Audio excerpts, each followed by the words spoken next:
P रही हूँ तो पानी भी कहीं स्टैगनेंट हो जाए तो उसमें से स्मेल आने लग जाती है। सो मुझे लगा कि मुझे अपने आप को कुछ रिफ़्रेश करना चाहिए।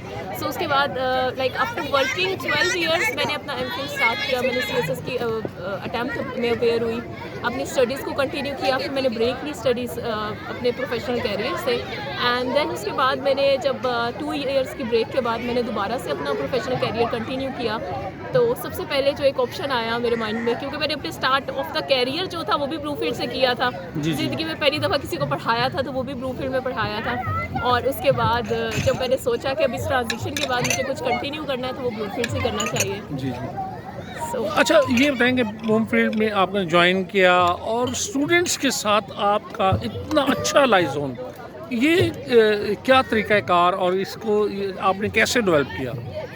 सर ऐसा है कि मैं ना बहुत सारी ट्रेनिंग्स की, क्योंकि मैं जब खुद छोटी थी तो मैंने कभी को बहुत महसूस किया था कि जो टीचर्स है ना उसका बच्चे के साथ बॉन्ड होना बड़ा ज़रूरी होता है। जी। कि जब तक टीचर का बॉन्ड नहीं होता ना बच्चा आपको आउटपुट नहीं दे पाता। जी। सो अगर आप किसी के साथ इमोशनली अटैच्ड है, आप उसके साथ एक अपना बॉन्ड अंडरस्टैंडिंग डेवलप कर लोगे तो वो आपको देन उसका जो आउटपुट है ना वो जितना कंफर्टेबल होगा बच्चा उतना आउटपुट उसका इंक्रीज हो जाएगा। So this is what I have learn throughout my career कि मैंने कॉन्वेंट स्कूल में पढ़ाई की। वहाँ पे जो सिस्टर्स थी वो थी तो माशाल्लाह से बहुत अच्छी, बहुत उनका एक पॉजिटिव हमारी ज़िंदगी में रोल रहा है, लेकिन स्ट्रिक्ट थी काफ़ी।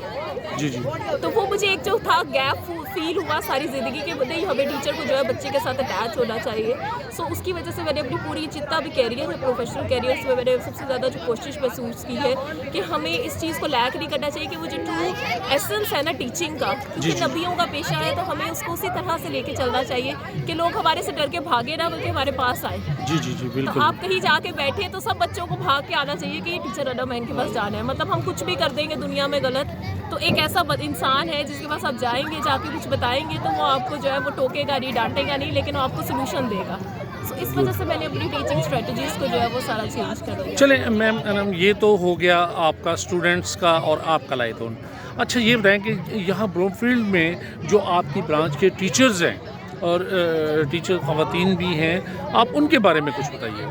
जी, माशाल्लाह से वो भी बहुत सब अच्छी हैं, पॉजिटिव हैं। बस थोड़ा-सा मेरे साथ एक मसला ये होता है कि मेरा बच्चों के साथ इतनी बाउंड होती हूँ कि मुझे टीचर्स के साथ टाइम स्पेंड करने का टाइम कम मिलता है। सो इतना ज़्यादा समझ नहीं पाई टीचर्स को, लेकिन माशाल्लाह से बहुत अच्छे हैं, सब कॉम्पिटेंट टीचर है यहाँ पे, सब अपनी-अपनी जगह बहुत 100% एफर्ट कर रहे हैं और बहुत अच्छा एनवायरनमेंट है। मुझे ऐसा लगता है कि एमएफटी ब्रांच का जो एनवायरनमेंट है वो माशाल्लाह से बहुत अच्छा है। देखें कि किसी भी मैनेजमेंट, किसी भी ऑर्गेनाइजेशन, किसी भी स्कूल, किसी कॉलेज, यूनिवर्सिटी की जो हेड होती हैं वो उनकी जो है ट्रिकल डाउन हो रही होती जी, है। जी, जी। एग्जैक्टली, तो आप ये बताएँगे जो आपके स्कूल की जो हेड हैं उनके बारे में आपको बात वो करना है। माशाल्लाह से बहुत हम्बल और काइंड खातून है और शायद उन्हीं की वजह से इतना एनवायरनमेंट जो है वो रिलैक्सिंग और कंफर्टेबल है कि हम सब यहाँ पे ग्रो कर रहे हैं। और बच्चों को भी हम जितना रिलैक्स हो गया, आपका प्रेशर जितना कम होगा, आप टीचर्स का भी जिस तरह मैंने बच्चों के लिए कहा कि जब प्रेशर कम होता है तो बच्चे आउटपुट ज़्यादा देते हैं, जी, जी। इसी तरह से टीचर्स के लिए भी है कि जब उन पर प्रेशर कम होगा, वो रिलैक्स होंगे तो इसी तरह से वो जो आपको आउटपुट देंगे वो बहुत अच्छा देंगे।